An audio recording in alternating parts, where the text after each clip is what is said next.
The alt-right and Antifa. What are their historical underpinnings? Let's start with the history. A World War I veteran, Hitler led the fascist Nazi party that rose to power in Germany in 1933, when Hitler became German Chancellor. During Hitler's first years in power, he actively sought to consolidate the power of the Nazi party. He did so through means similar to those used by Benito Mussolini in Italy, though Hitler established far more pervasive control of Germany than Mussolini did of Italy. Political parties were outlawed, labor unions were deemed illegal, those who opposed the Nazis were jailed, and radio and the press became state-controlled. The most characteristic aspect of his regime, however, was the extreme anti-Semitism that underpinned Nazi efforts to rid Germany of its Jewish population. Hitler's tactics and message found resonance with an increasing percentage of the German population, as many felt resentful and aggrieved by the stipulations in the Treaty of Versailles, feelings that were only exacerbated by the Great Depression of the 1930s. Hitler and the Nazi Party were able to tap most of their support from those who felt that they were being marginalized and that their traditional values were being eroded as their country modernized.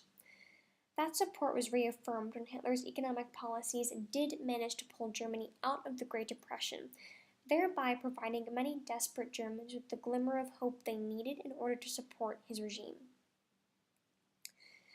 Now let's bear in mind that for every action there is an equal and opposite reaction. In response to the rise of fascist regimes throughout Europe, including that of Hitler, groups of socialists, communists, and others who sharply opposed fascist agendas began to emerge. They adopted the name anti-fascist, and in doing so, added yet another layer to the complexity of post-World War II era politics. While the Antifa movement, as it came to be known, was largely limited to Europe and refrained from engaging in violence throughout the 20th century, anti-fascism has manifested itself in 21st century American politics with startling force. You may be asking yourself, why? Well, let's analyze the American political and social climate that would foster the rise of anti-fascism. America in the new millennium. As the 21st century dawned, America was a driving force, maintaining its position at the helm of progress. The technology sector was booming, and new sources of energy were being explored and developed.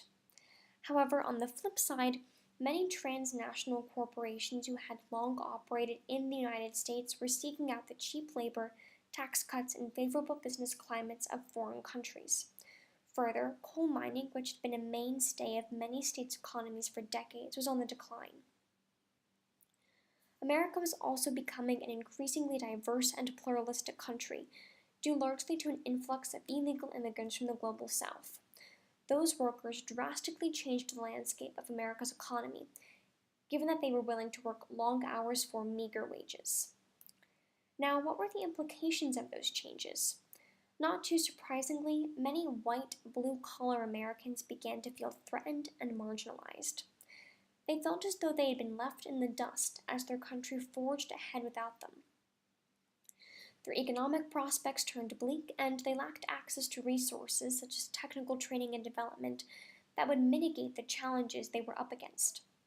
Another layer was added to this complex issue when some of these disaffected Americans began to harbor racist sentiments, blaming immigrants, foreign individuals, and minorities for effectively robbing them of the American dream. Now enter Donald J. Trump. On June 16, 2015, Donald Trump, a brash, charismatic billionaire and TV personality, descended the escalator of Trump Tower on Fifth Avenue in New York City. When he approached the podium in the lobby, he announced that he was launching a presidential campaign for the 2016 elections. Lacking any political experience and perceived as being out of touch with the American electorate, his bid was widely dismissed as a joke. Little did anyone know what the next 18 months would entail. Now, what was the thesis of his campaign, and to whom did it appeal? Donald Trump selected as his campaign slogan, "Make America Great Again," and claimed that, if elected, he would put America and the interests of American workers first. This message resonated deeply with the increasing number of Americans who had fallen into a state of hopelessness due to their inability to keep up with the rapid modernization and globalization of the American economy. Many people were also drawn to such pillars of Donald Trump's message as a return to traditional Christian and pro-life values, a message he reinforced by claiming that we could go back to saying Merry Christmas as opposed to Happy Holidays, for example. Now, what is the connection or relationship between Donald Trump and the so-called alt-right? Well, also drawn to Donald Trump, however, were people who felt that his actions and rhetoric justified the racist and white nationalist views they had come to privately harbor. During the speech in which he launched his campaign, Donald Trump aired the following grievance, quote, "When Mexico sends its people, they're not sending their best. They're not sending you, they're not sending you. They're sending people that have lots of problems, and they're bringing those problems with us. They're bringing drugs, they're bringing crime, they're rapists, and some, I assume, are good people," end quote. He also added, quote, "When do we beat Mexico at the border? They're laughing at us, at our stupidity. And now they are beating us economically. They are not our friend, believe me. But they're killing us economically. The U.S. has become a dumping ground for everybody else's problems," end quote. These comments set the tone for Donald Trump's campaign, and they earned him the unflinching support of not only people who hoped for a revitalization of the economy and a return to traditional values, but also those people for whom racist sentiments had long been simmering. Now, after 8 years of a man named Barack Obama in the White House, they had someone who, in their eyes, shared their views with respect to race and the future of race in America. Donald Trump has repeatedly denied harboring any such racist or white nationalist views, though he has found it difficult to distance himself from groups such as the Ku Klux Klan, neo-Nazis, and other right-wing fringe groups, who often fall under the umbrella of the so-called alt-right, a newly coined abbreviation for alternative right. When David Duke tweeted out his endorsement of Donald Trump, Mr. Trump proved unable or unwilling to immediately and explicitly denounce the former Ku Klux Klan Grand Wizard's support. When pressed by CNN's Jake Tapper, Mr. Trump said, quote, "I don't know anything about David Duke. I don't know what you're even talking about with white supremacy or white supremacist. I don't know. Did he endorse me or what's going on?" End quote. Despite such episodes, Mr. Trump's poll numbers did not suffer. It remained, however, the consensus among analysts that Mr. Trump's Democratic rival, Hillary Clinton, would win the general election in November. When Donald Trump was elected as the 45th President of the United States on November 4th, 2016, it was a shock unlike any other in recent memory. It was a testament to how many Americans felt disillusioned and found a glimmer of hope in Donald Trump. In the days and weeks following Mr. Trump's election and then his inauguration, tens of thousands of people took to the streets across the country in protest of the election of a man whom they felt was racist, bigoted, a sympathizer of white nationalists, and someone they feared would implement a fascist agenda. The response was far different among members of the alt-right, including neo-Nazis, self-proclaimed white supremacists, and members of the Ku Klux Klan, all of them expressed, often on Twitter and other social media platforms, how thrilled they were by the unexpected election outcome. Now let's flash forward to Charlottesville, Virginia. While the ability to assemble and protest is indicative of a healthy, robust democracy, Donald Trump's divisive campaign fostered intense emotions among both his supporters and his critics.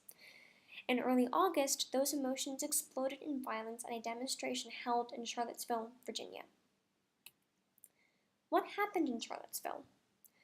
Well, members of various alt-right groups descended upon that leafy college town on the night of Friday, August 11th, in advance of a Unite the Right rally scheduled for the following morning. The rally was planned in order to protest the removal of a statue honoring Confederate General Robert E. Lee. Bearing torches, protesters shouted such slurs and slogans as, "You will not replace us," "Jews will not replace us," and "Blood and Soil," which was commonly chanted at the torchlit ceremonies honoring the German race during Hitler's rule. It was a display of anti-Semitism and white nationalism that was difficult for many Americans to stomach. The worst had not yet begun, though. The next morning, Unite the Right protesters were met by scores of leftist counter-protesters, some of whom were proud members of the American Antifa movement that had gained traction since the election of Donald Trump. One point deserves to be explicitly made clear, though. The conflict that occurred in Charlottesville was a binary conflict. Either one was aligned with alt-right groups waving Confederate flags, proudly displaying Nazi iconography, and chanting blood and soil, or they were aligned with counter-protesters, most of whom arrived at the goal of peacefully confronting the hate and discrimination that run counter to our most cherished American values. However, due to the presence of violent Antifa activists, the friction between those two parties soon sparked a flame that engulfed the protest in violence. Members of both the Antifa movement and the alt-right engaged in violence, with many choosing to assault others with baseball bats, projectiles, and, in the case of one violent Antifa protester, an aerosol can retrofitted to spew flames. In the midst of the chaos, the peaceful protesters were sidelined as the most extreme factions took center stage. It wasn't until an alt-right activist drove his car into a crowd of counter-protesters, killing a woman, that police and emergency workers were able to defuse the situation. What was Donald Trump's response to this? Well, matters were only made worse when President Trump repeatedly stated that there was blame on both sides, and that some Unite the Right rally attendees were fine people. He subsequently tried to morally equivocate Antifa with the alt-right organizers and attendees. While both sides were guilty of engaging in violence, we must also consider motives when assigning blame. The alt-right was trying to incite fear and division, while Antifa was trying to fight back, albeit violently, against the alt-right's efforts. Now, how did Donald Trump exactly give rise to the American alt-right and Antifa? Well, let's think about it this way. Donald Trump's campaign drew people out of the shadows, both those who felt justifiably forgotten and undervalued, as well as those who felt that Mr. Trump had handed them a permission slip to express their white nationalist, discriminatory views, often through violent means. The latter group, in turn, fostered the rise of an American Antifa movement, which is often engaged in acts of violence and destruction too. Now let's take a look at the historical parallels.